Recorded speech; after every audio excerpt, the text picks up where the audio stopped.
Abiemu na yɛde ama mo yɛwɔ Kumasi Stadium amekompe ɛne ɛwɔ yɛ ka mo sɛ ɛnɛ ɛyɛ obenim bosome de ɛtɔso nan wɔ mfinhyampi mienu ɛne aduonu nsia ne bosome a ɛtɔso mmiɛnsa mu ɛne ewe madamo de apade mfo akongro kruche de agungume mo semfo asɛm ayɛ kroje sɛ nyankopɔn ni so ɛno ɛne yɛbɛgye agua na dɔn hwe baako edi anim yɛbiebie mu aba ba mu na yɛde ama mo hɔ a ɛnyɛ asɛm ketewa koraa ansa na no nnwumakuo bi ɛna asi atofo abaya bɛtena no mu adɔn hwe baako yɛde ɛbrɛmo Dwabinra Bank yɛnkɔ na yɛne ɔmo nkɔdi sikasɛm mu dwadie na nneɛma ntimi nkɔnkan ɛmfa ɛma ɛba no fixed deposit 3 months 6 months and 12 months bosomi miensa bosomi ensia ne bosomi edumienu ne nyinaa no sikatwitwi die mfa so pewa ɛna ɛwɔ ho a wɔn de bɛma wɔn ayɛ adwuma na kyɛ finhyia aduanan baako nie abasobɔdie bebree ɛna wɔn agye ɛwɔ mu ɛwɔ hɔ no mu saa nso na ne wɔn ama kwan otewfo akyi na wɔn nso abɛyɛ shareholder wɔbɛka wɔn mu a Dwabinra Bank ne yɛka ne ntini adwetwe wura wɔn mo de anam so ka ho fa so pewa bebree scholarship abasobɔdie a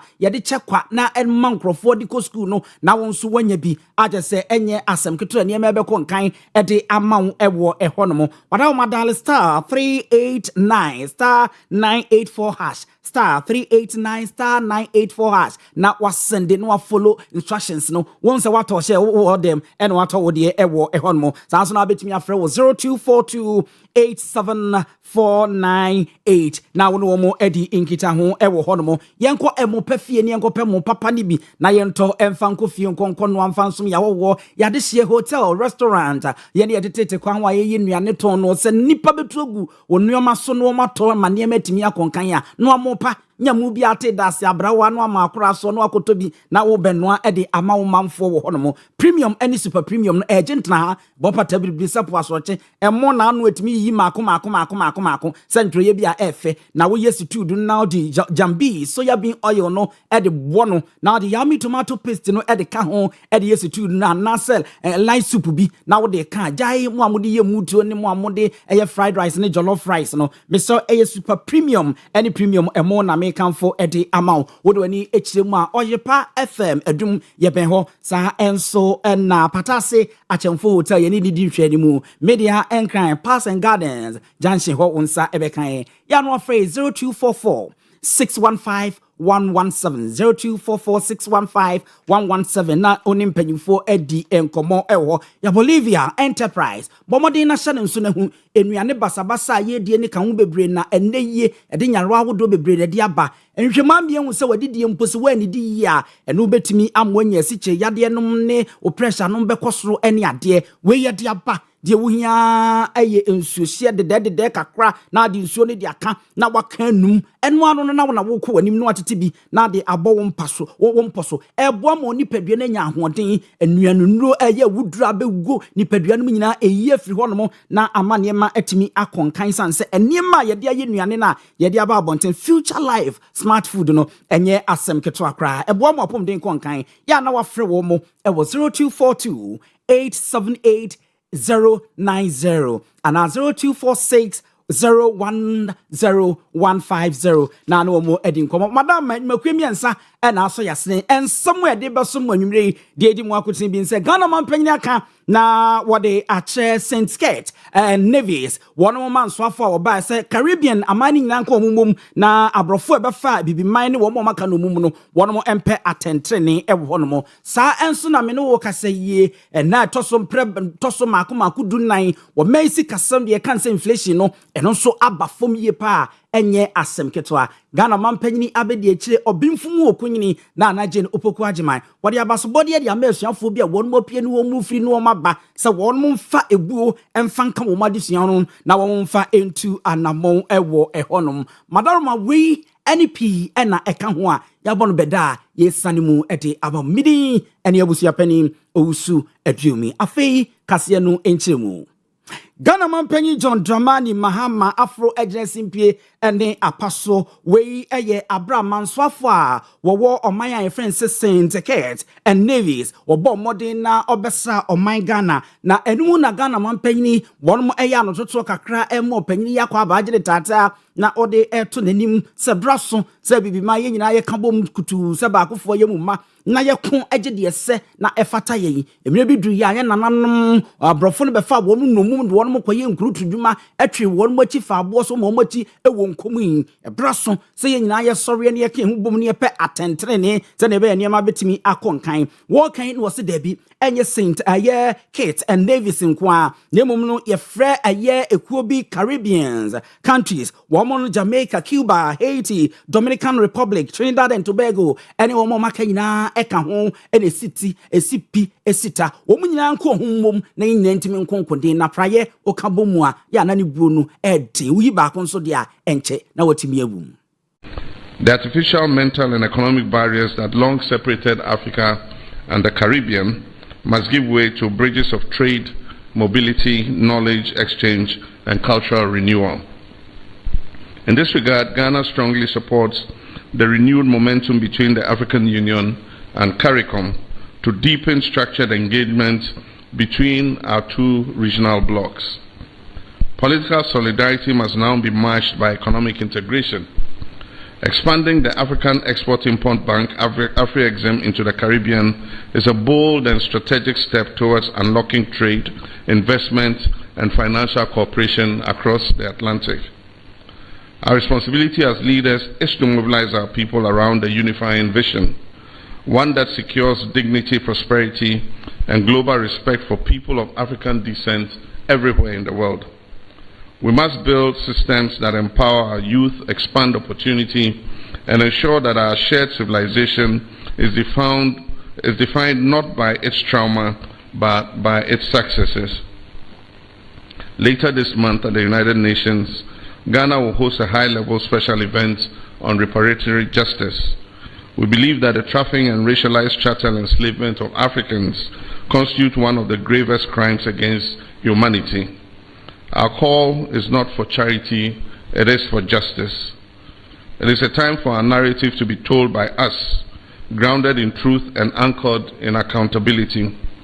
Together, Africa and the Caribbean must speak with one voice, with clarity, unity, and moral conviction.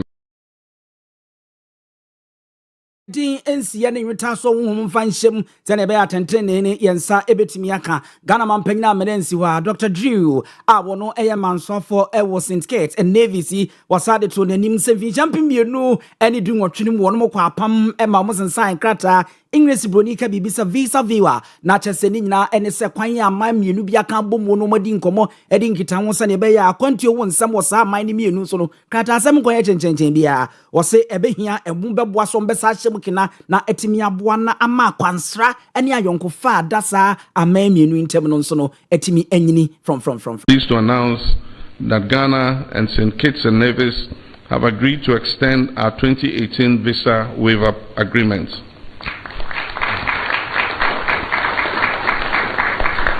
This was previously applicable to holders of only diplomatic and service passports. Now this extension of the visa waiver includes holders of ordinary passports.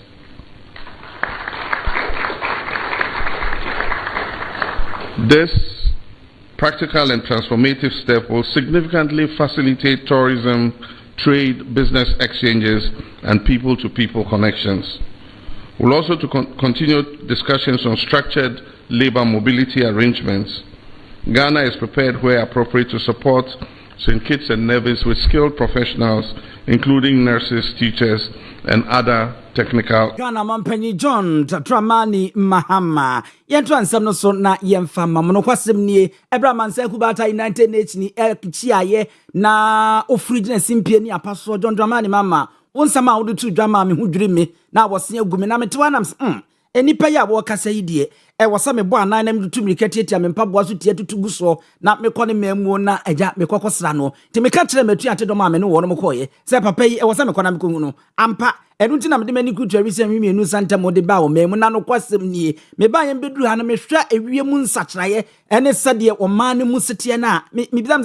me wo yes St. Kitts and Nevis anase maba oman foforo so dabi o esa mamre no ni wiemu nsakyai ne niema nyina no edi afua mama kwa se me ba keke mum ne mum no me ba ye no so wagye me feso wa se de mosi atopono modwa edi ahia me ni ka keke we be hyemu kena ama St. Kitts and Nevis ayonko feda wo man Ghana ene yentem wo no yetimi atintim na eniema atimi akonkan yie pa wo ho no mo wan ena kaseɛ mansofo a wo St. Kitts and Nevis Dr. Terence Michael Drew. Today's visit is indeed a profound visit on multiple levels. One of the things that sparked my interest in Ghana was listening to the President's address at the United Nations in last year, 2025. And the depth of his presentation was quite inspiring. And for those of you who have not listened to it, I will encourage you to listen to it. But that was not only a speech, but coming out of the speech is the tangible things that we are now moving forward at the United Nations level. Presently, the President in Ghana, they are presenting a resolution to the United Nations, which I deem to be extremely timely and profound. And that is to place on record the historical tragedy of slavery and colonization as one of the most, if not the most, heinous crimes ever committed by humanity against itself. And so I want to thank you, Mr. President, for your tremendous leadership as far as this is concerned, and you can count on us for strong and full support.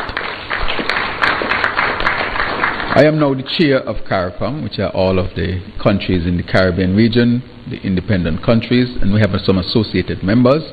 And I have, of course, considered this my responsibility to get CARICOM on board, and the deliberations have started. And so I wanted to place that on record.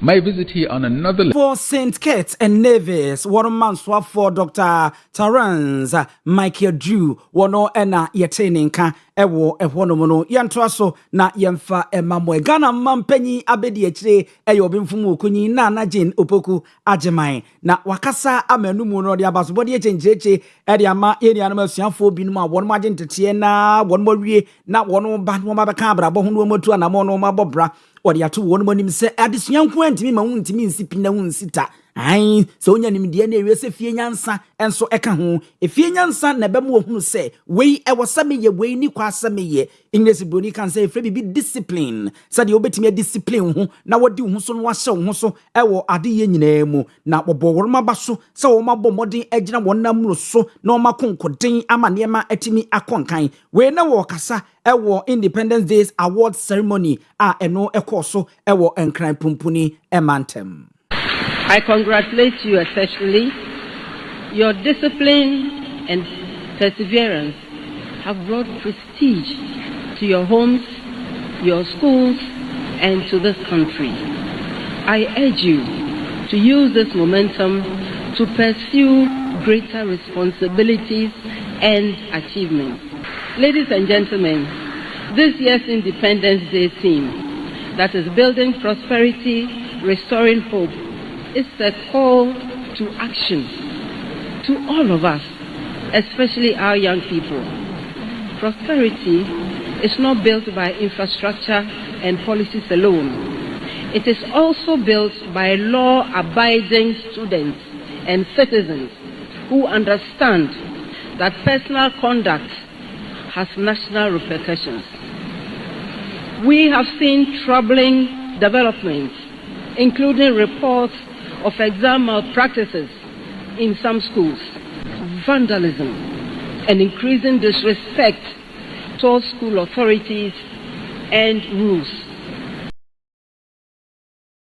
Obimfumu okunyini na Jane opoku agyeman Ghana mampanyi abedi akyire afei yɛntie na yɛmmra fam ne yɛma mregyina wɔ main sikasɛm mu sɛneɛ ɛnneɛma ɛsitie yɛfrɛ bibi inflation sɛdeɛ economists wɔn bɛka wɔn mo maben no magye nteteɛ ɛwɔ adesua mu yɛ sikasɛm adesua mu no ne tenten ne ti a wama me a wɔhwɛ me a wutie me nyinaa ɛne sɛ ubotom sɛ ne sitie ukɔdwa so a sɛ ne nneɛma si kɔ na ɛno ɛna ɛnkraba bɛka yɛnsa ɛkyerɛ mu a ɛmprɛ maako dunan ni a ɛtoa so a ebi nhyɛ dansi saada wɔ mɛyɛ timi abɔ no modern waja namro so pampe na wabo adwuma amenne yie Ghana inflation no menemo ekasa yie ate ede ababedru ohanje chemuru miensa echi pom miensa yebeka ya ansa na NPP na nado danko agufo ado so kokroko wono mbe sori wa amamu so finchia mpimienu ene aduonu 9 December bosome a yakoto abanmu no na inflation ya ye kan wasemi ne gyina hane chemu no aduonu miensa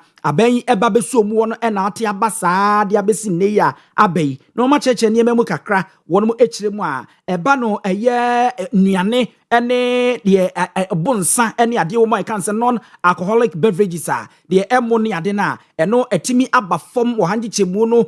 mienu echi ponnan a sesei ejina wo de toto eye opepon bosome no ho a na ejina hanje chemu miensa echi po enkono ewo hono ena afei ne enye enuane no eno nso aba bejina hanje chemu no enan echi po ohun ewo hono a eno de ma ne musika kra sa wo de toto bosome etwa mu na yese eno no ejina wo hanje chemu no miensa echi po enwotwe ewo ehono afei yerehwe ne ma bi a ye ne ankasa ye ne wo ye fia no a ye de ensa ne ye aye nkofa nkrofi krofo aman so emfa emma eno so aba bejina hanje chemu no enan echi po enumu a wo de toto nsanie ni a na nkakane ne gyina hanje chemu no enan echi po nsia na ese eno nso so ate afri opapam bosome no mecheji nri wo de ba ogefo no mu a na ese eniem ekoyie pa sa enso na wo makeka de abɔ no ade aba besi enuane a yeto ewo yedwama so sɛde no nso asi akwakoye ewo hɔ no mu na nkuntabudeɛ a wo aban mu eye Ghana Statistical Service empanyimfo akyere nsemu de akyere Owia Kaseɛ. The Consumer Price Index, or the CPI, for February 2026 stands at 264.4, up from 255.9 in February 2025. This translates into a year-on-year inflation rate of 3.3%. This means that, on average, prices are 3.3% higher in February 2026 than they were in February 2025. Now, this is a 0.5 percentage point down from the 3.8% inflation recorded in January 2026. It is a 19.8 percentage point down from the 23.1% inflation recorded in February 2025, that's a year earlier. And it also marks the 14th consecutive month of decline. In fact, it is the lowest inflation rate since the 2021 CPI price rebasing. Month-on-month inflation for February 2026 is 0.8%, meaning that away Dr. Alhassan Idrisu eba aban kontabudi a wono na otua no yento so na yemfa emamo wode wani echiremu enkane wo so afa abedi echa na ohwie sikasem so owura Stephen Amo a wono so akasa amode nsem de atodwa wo se no kwasem nie sa owura inflation ni se de esi ete eba fam a echire eni so amo man sikasem agina namro so pa wo se kane sa wode toto abra COVID-19 yi ni tina no ha ni chemu no aduonum enan echiripo baako enu achi na wo mo modna amvinchia mpimienu ene aduonu na no ye ba betwa bewie no ebegina ha ni chemu no aduonu emienu ewo hono ena atia na de ababa beduru hanma kyese eya homkapa wo man na bomodin wo se ni nyina ye aban ne nhyeso a wahye ne ho so ewo sikasem kwan ofa so edi sika edi dwuma na wahye ne ho so wo ho no ni nyina nso ka ho ena ekonkan na emmom ye misi ho se ekwan e betimi afa so ni asom se etwe na emfri yensa emmofom no eno ne hia 5% when it comes to the households and the businesses. So we need to sit down and analyze why there needed correlation among these primary macro indicators that will let us know that indeed things are running in a way that we can be sure of resilience, we can be sure of redistribution in terms of sector benefit and stakeholder benefit. We need to look at that. But apart from that, I can say it's a good news. I mean, we went as high as 54.1%. Remember when the COVID issue came up, and then by 2020, I think the last election, before the last election, last quarter 2024, we came down to about 22.9, and now we are down to single digit and very, very down, which is very good. And if you look at the policy rate, recently it has been reduced to about 11 point something. It was somewhere around 18, and then from that is the March, and then it came down to 15 point something. That is not the December 18 ending of last year, and then somewhere January it came to about, I think that was 18% thereabout, or 15, sorry, and now it's about 11 point something. And if you look at this as a reference point for the banks, even if you are supposed to add 5%, it should be around 15%. But now we enkane so afọ abedi e chehwe my Ghana sikasem so Dr. Seven Amwa ena yetene nkano na ni nyina mu no mra hyebedwani a wogire mu edema Kwabri East abato mpesua so ononyamfo onyina echampon kwasi Jemfi akasa wose wonde enani nye ho Zare said the abano said the sikasamosi to na nani hu. Eno na ne bia wiewia men Tanzania bia kwa akose koku akuafo so no. Amene wo mojo omo anye gina bo mu bosu geti no. Ene ntozi fuosu, wo mo mudua banchi so, wo mo mudua brosu, kashi fuosu. No wasi we, e dia sikasa no ado tini ya kwa akobe. Wasa aban ne tenase na no kra de okasa wasi an, ene oba na anu ya, enwuma mako opepepem baako 1 million job wo. Ene no wabo modern a wa create no wasi John mama memwe ne said wosi tutu sikasemi de, wono de nebo enyoso. The banks are still not complying. So we need to also manage the lag effect. This address tend to be a lot of lamentations, self-glorification, manifesto reading exercise, and most importantly, a rehash of their failed and unfulfilled promises. Mr. Speaker, this government seems to be so fixated on the macroeconomic indicators, such as inflation and the cedi appreciation, more to the extent that it has gone completely oblivious of the hardships, that untold hardships, that an artificially stimulated indicator brings to fore and brings to bear on Ghanaians. The Speaker, they injected $10 billion of our hard-earned money just to stabilize the currency. Mr. Speaker, to put this into context, this $10 billion is the entire budget for their flagship program, the Big Push, for 4 years. But they injected this $10 billion just in 1 year just to make them look good. Mr. Speaker, when the cedi is artificially stimulated, there is lack of export competitiveness because the cedi is stronger and our exports become, the cost of our exports become very high. So it disincentivizes exporters, and the people who are outside getting our exports are not ready to buy from us. Mr. Speaker, it also encourages imports. Nonso ana ewo hono Kwabri East abato mpesua so mrache bedwani ononyamfo onyina echampon kwasi Jemfi ena yetene nkano yenko ene da so agino man Ghana mrache bedwafio na nyasem keto akra se Ghana mampanyi John Dramani mama ekokan wo mayi hu asemo de koto dwawie no aka se mrache bedwa no wo betena se no matwe huntonto ebobo hu ne ade a na ukokopie mu ewo se hwiwi so a mrache bedwani wakasa ewo hono mu a ene na nyasem keto akra wose mrache MPP fo yedom kuma ne ba fi hono ese nkora a mako school no wo be graduate ana se Roman characters ye na wonmo ache tuntum ede eniema gugugu wonmo komu esa ekurekura koko aduaba bi ese de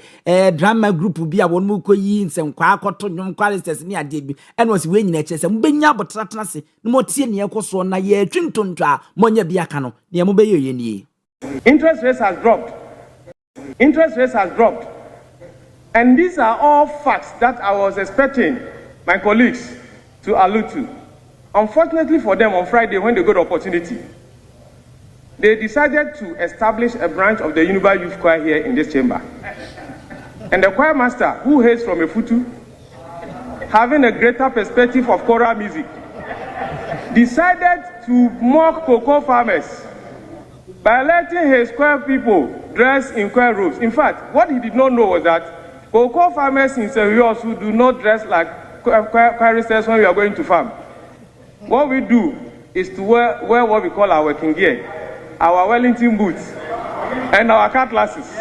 I was expecting you to sing, to praise, appreciate what the president has done. I was expecting you to sing with Chiama Kainina Mame. When Amfa we dremu edemati memufo a won mo ewo sewiyo so abato mpeso ase yeten kana no ensi ena edwoso mrahye bedwani a woka edonkuma no wodo nyamfo kwabna bo aten mrani ni nso so eja namro so no wosewani ye trete ene rede ye wo keka wo hono mo ebre nson na ebre so aye krado pa se ene mbeti agina ni atwintontono. Mr. President, which expectation was that? We expected the president to have come with some sobriety, Mr. Speaker, for want of a better word, a certain level of honesty in respect of our true state as a country. Mr. Speaker, that will enable us on this side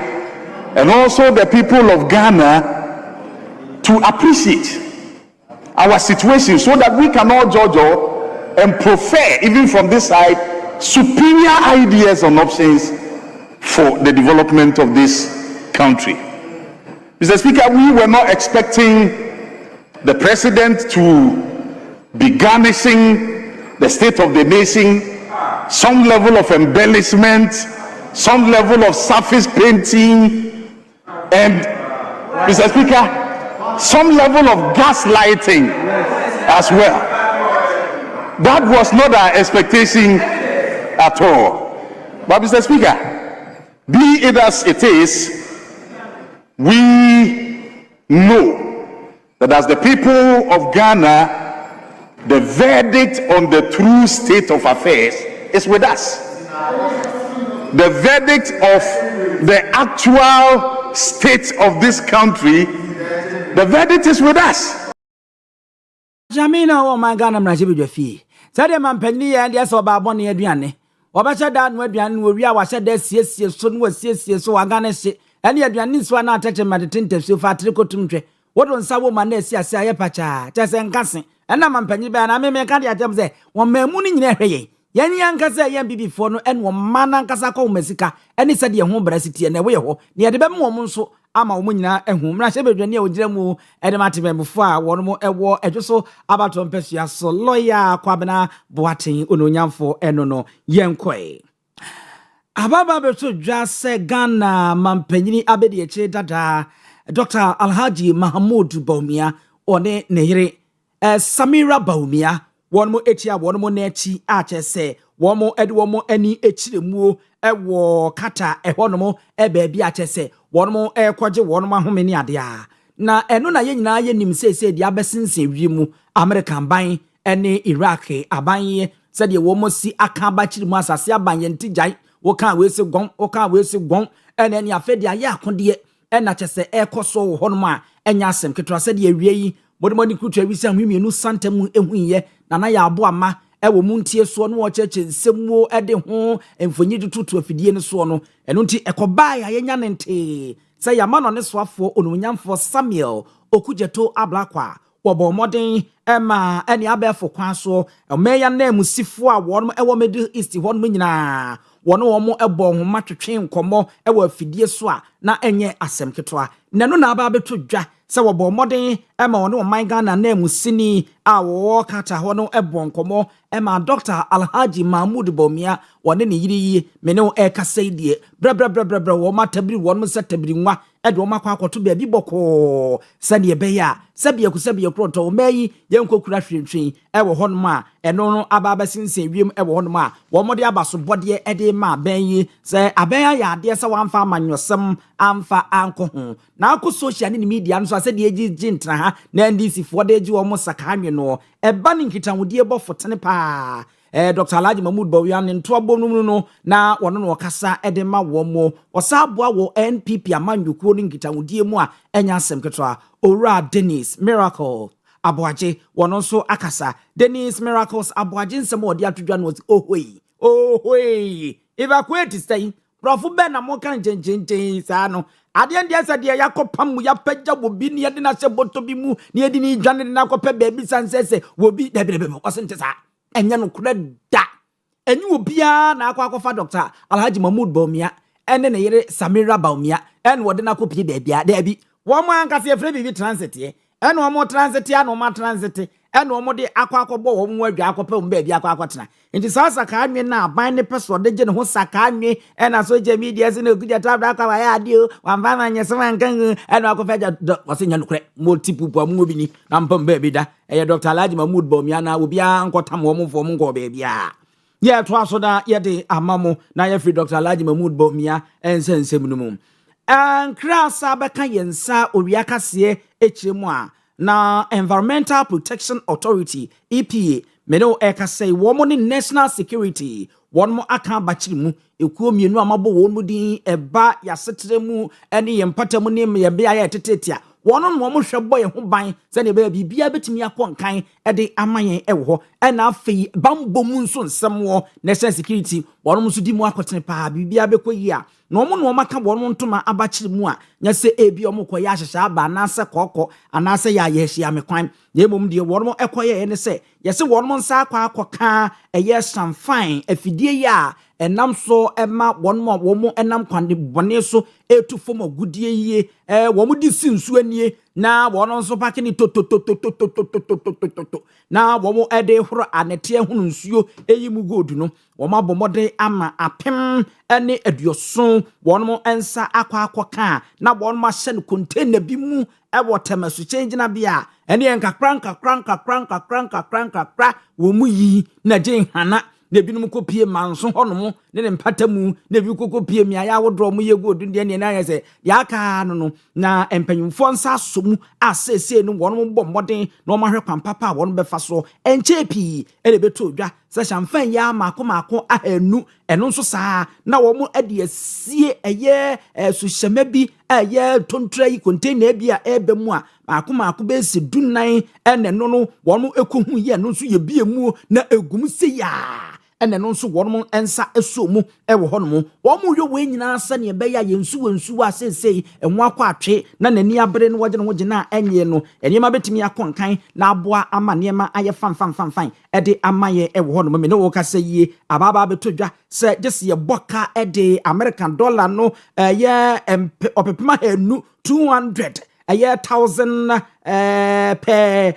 kilometers ni edi ko gu yensu awodo mu ene niema awodo ne atimi de asiesie ama ensuo no ani ate ama niema atimi akonkan enti kwan ne anamuntu ampanyimfo fa so no mahwe se ne be ya nipa bi nam kwatikwan so na wo mutu fom agudie no eno nso eto ebetimi etwa ewo ehonom ede amayen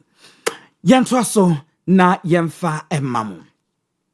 Nanwada ena yede tu manimu se oba oman Ghana Civil and Local Government Staff Association of Ghana womu twentia na omo kan se krosakie wonmo sa wonmo hene so ama enumu no wonmo ede atodwa se Constitutional Review Committee CRC wonmo ntanse a wonmo koye ye na omo di tudwa se Controller and Accountant General Department ye wonmo emmo modern na wonmo sikasem bi emfa omei aso ye omu sikasem so na wonmo toto niema boko mfa mo womo no aba na etwe ne nase enu nti se aban na anhwe na wantena se no ma mfa pepe yo anto ba bieda na wonmo anhwe ensiesi a ene wonmo ntehwe se de ombe ne se ombeti ntasu kokko na womo de womo niema nyina ade agu ho na omate atua ti de womo yensa aban ne beba pono so na omatena se na omodi nkomo enkra ba beka yensa kire se enhyehyeye ne niema mpanfo de akogu womo nim no womo si wono somu a enso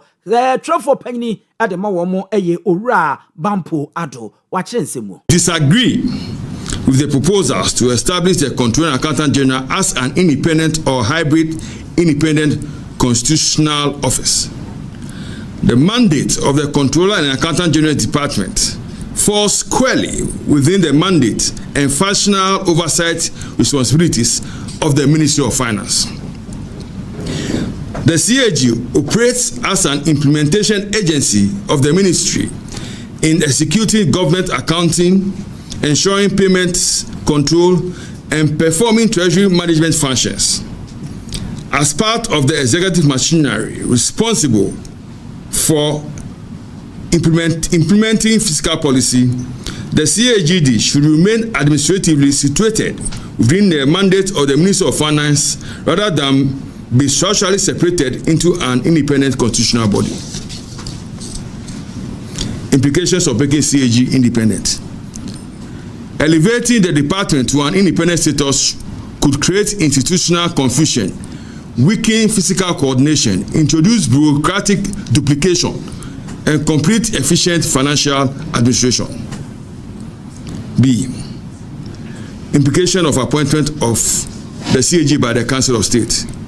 Furthermore, we object the proposal for the Council of State to recruit, vet, and make binding nominations to the President for the appointment of the Continuing Accountant General. The proposal is at variance with our firm principles of leaving departmental appointments to governing councils who have the necessary institutional memory to select, vet, and appoint on merit basis an appropriate institutional head. Implication of oversight of Parliament over the performance of the Continuing Accountant General's Department. Like all public organizations in Ghana, the proposal for Parliament to exercise oversight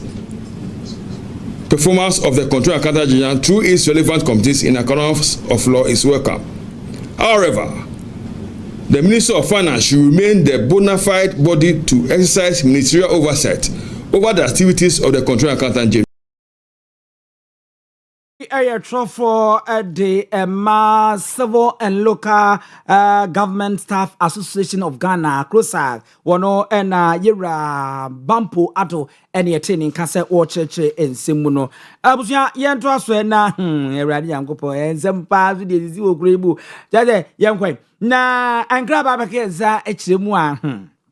Agrophobia just home the money, muadian sadie, no mu emuri. Na just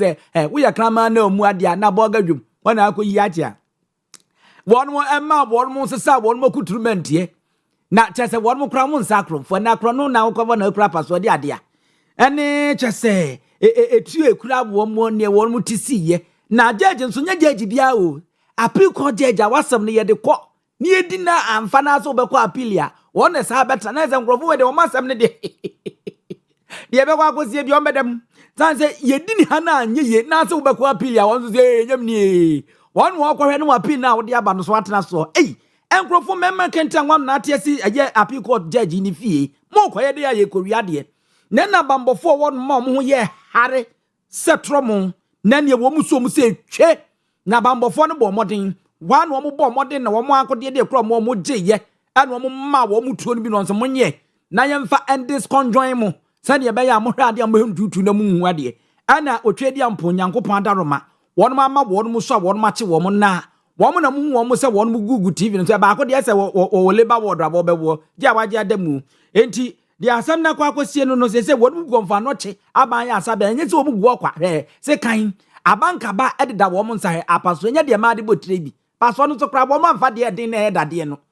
At the rubber shall no name Madibo Trino. And no more couriers a year appeal court judge. Not appeal court judge, no. Why could you want Papa Biasman answer one more gave Biasam when ye? And one time something. Now, Confanocha by a Sabia woman than a Busia for rest of the almost year praying now one more program. Yasa hang of woman. I oppose the first edge in a one chain. I and I send penny for her. Said the bear said that she won't move free mufia. Sabonino, one fanco. When you sadia, na quarter down. Now walk what a judge punching. There's a dear, a boo abo woman. Ewo yan twaso na yan koye nim ho ya se woda na sori no ante asem fofra akoye se ya bodua na okay yan ko kwa ne mai wo hu aba kwa ne ready wo hu okay enti yan ko na papa ya me kana se motisini twase etwa sini a wotisini twam anya asem ketwa pra na lidin ade na nakofi ageman de dodo na adinim no ene wo boy siki na no ye da hwa ye nkote a boy siki si wo bedi na mfinhia na Afinsia na wodie na enye obi ade belu no ahu no apai na chese ene keki kakra na watwa eduru de de na agu nsuo ne dabi nye bia o boy siki dafunda kankasemu ena chese wo siesie ne ho se emu ese fiada de na se die fofunu a wo mbefa no mo de nakọ na se para wo se eye hero ena ode abo nanim no sa ede eye asawa ahyehyɛ ne hwinimu ne ade a ese bra Yesu kɔtɔ Lazarus no na wonya ne ni fra wufom na na se ababa no o se abaya sɔde na ɔsɔde ye no ena ɔda fundaka no mu no na eno na amaga na fo ho adwiri yen na oboy sikisi ai ekwan yon de ofeso ofaso na wodi na finhia na eno no sanse oyi wei na ode abon ho ban de asrem kwatenten e wo nananom ho afei nso no wode ma wo mo a wonom ben no no wo no ho no nso wonom nso adi yeyo e wo sika fam ene niema ama niema atimi akonkan na no wasade bonne kokobonsam ade ma wo mo ya no mpese wo mani tra wo no mani nton na wo no oboy siki no wo no omunya asem no so hwe memenam ho kwa medin papa nti wa beye wadwen se woni mbenya asem no wanhwe ya wa ena asem ebediu ewo honom a eno nso de akosi yere se yensa ebe kampanyfo bi ne no mo abonkomo e de afa ho se na we no kra no e ya de esefata se ye makwan se obi si wo di ni birthday ai wono ade opkan opeso faso na woda o celebrating na boy siki wa ye die nanso emrak makwan ewo honom ana se da mimi kente ne kente wono ndie ne me ba wa abruchire we ye ntoma meme de ne yenwe ntoma wono de yenwe ntoma de de roba ye ne bia we nyina ya asem aja danke ye senka ye benya opanyini owura Richard Kofi Jordan na ye ne no abonkomo nenso ye nsanka no nti ye beto aso na ye de amamo moma me num nsuo kakra bi na mentwa mo ani tete sima memra sisi ana mento aso mfama mo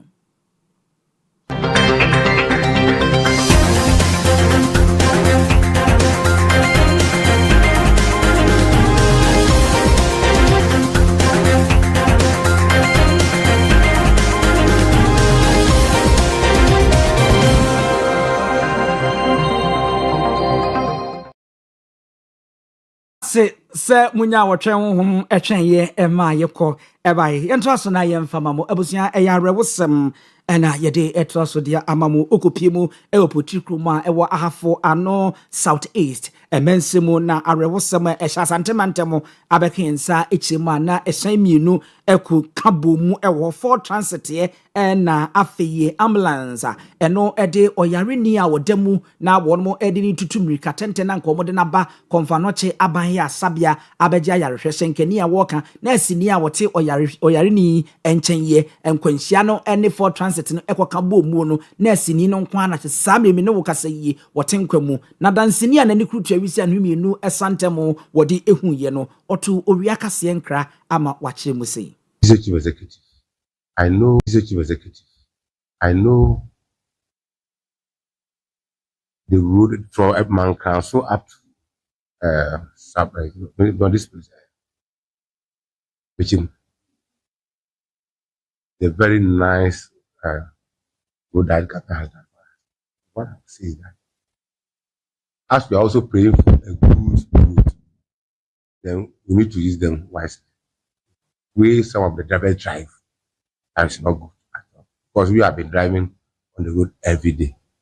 Kind of behavior that some of the drivers have been. It's not good because this accident that are claimed about 16 lives is avoidable. What happened? The explanation that was given that it was the ambulance who caused this accident. And I think going forward, we need to also something that will make sure this accident is stopped. But I think I'll call for the few rounds and not and that over speeding should also be stopped. It's that speed rounds alone cannot solve this. Unless maybe we also change our attitude, how able to build the road very well so that next time this accident will not happen. In a nutshell, I would say that when I went to the scene, that was my first time. I visited and accident proves it wasn't easy at all. We need to be very We a district chief executive. Wono aban krachi penino wo ahafo South East. Ora ononyamfo Ibrahim Ayamba Nelson isa wono ena mote se na ochichi mu kwan ye fa so ema arewusemi eba ye nkra ye nsa aka ne se Motor Traffic and Transport Department MTTD wonma bomboden ama sebe wonma enam kwanhia mu wonma tono wonmo ede wo mu nyina ekomankan so edujama mortuary anase fridge mu a omodo wo makoto esukochia adaka no mu wasan kwanhia yi mu a ena yeda so a yichina na assemblyman a wono ewo potri krom wono mu eye ekura nananam akuafo ena chese wono mo abomo eye wo dwuma a eben edujama na owrai akasa onabo kwabena chen bafo ede atodwase obesre ekwa ne da so pa enu ndi ahyenkafo siso anu ani otido suhun sahwam twim sa na wo moko enu nti wasrese asoye ya wonre yakwan ene yakwan tempo ensem so won ma bo no hwe akwaniaba ho ntotoye road safety ene ade ene mpanyufo ene nti ne adwetwe wura won ma no durubrum no wobesre ebra so se womfo omoni nkyere won kwan no so na omomoden a no nye yeye eya bipo nkitinkiti ye kan se bompin no ebi wo kwan no so eno betimi aboa ama mirikatenta ahyenkafo ni etuo no eno so atimi aba fom ni nyina koba enipa dunsia betodwa se arewusemu wonmo atono no na owie no asade afutuo ede ma ahyenkafo so obesre kontembrantam wono eye obi ene wa wonpentem so nanso no kwantia bie musu ti ya wo munya botre na wo munhwe kwa mu na wo munto wo mubo ewo mirikatuo no mu se de be ya nkwanhia so betesan se wonmo kwan no so nkwanhia ne de se agensemu from South East. Satim kwan edem no kosunya ne de cross den say so pa poti krom ne esua de ansa na farmer yaba nti no o say eja ye hwe na ye amamre na monso no monne aban ni nkomo no monso emo aye because adoba for no omuduru a like omu feel say enkoko bi windo akokokora wontimi fa ka anya de emo ne sa ezo omuduru a last year school ni fokrum and grab best school bas aswa no abone kuno enti no last year ni patre na hwe ne omunkwan na this year say 16 as abisi afie mu afie nko na ye mponi we bosom ya toso me nsamponi enti ye bompa ya nyame na naja ye bompa ya se wo mrem naja asan kwantiawe anomra se emaye enti wo futo bi abema driver for na oh me futo na driver for na say to be frank o mu ye nipa ana sebi emoja na ejira omumo no ebia na ejira ya enam fom no so yede emu nti omu so mu du kroma enhyehyɛ ya road science for ayama wo mo no meso mu se omu ni so eso du kroma ko 50 wan nti wo du kroma na 50 no wokɔ na akɔ na bre wotwam a na so betia so a wotia wa de so na omu save your life kakra because some say omu ma omu kwana say omu say obi the car bo omu ba I don't think say be omu de e be ka wo mu enti mesre omu ene di mu ene obu kwan so say mesre omu so omu twika omu du kuma omu tu omu buase say de be ya amanfo nso be nya nkwa na enti so obi ha wa wo obehwe ne manaka abono na ogya ne ma e wo ho no mu di arefo esa e ha adwen assembly member nas assemblyman a wono ewo no no nyamfo kwabra cheibafo woni ye na musini Augustine Japan ena ebobo sa enkomo ya oto edemane ya yabo enso amomoche ye besre ahyenkafo a wono mo ewo mpatemo ne ohyenkani bia yesi ye kan kamafuni ekeka ema dampan koto se wunua abodwo se eja edemu a na wode ne epo abna kra na wabomoden na wode wabodwo se no ede atum na niema etimi akonkan yento yebo na yentoto yebo asese ne be ya yenhwe ye kra wo aha ene yedi owia animre no nsia Kaseɛ no yedi AC na Bolivia Enterprise wo munua ne omodi aba sa enso na emopafie sa enso na Dwabinra Bank eso yase ema de baye yemfa na se chinchin bi emfa ema yesimfo Ira Benedict Asante yeboa wono ene osimfo semu edemaye kuku ajando akosuo semwa wono ene omukruche nsemi echini yehwehweye adigu epono so edemaye producers ye yeko MCR the authority ye edemaye eye oba ya Grace wono eno no sa enso na sound eno eye Simon ena oyoye nkania no eye nanayaw eno mu nyina ekaba chiri mu a ene menso midin ene pramso hini enu abema papa bi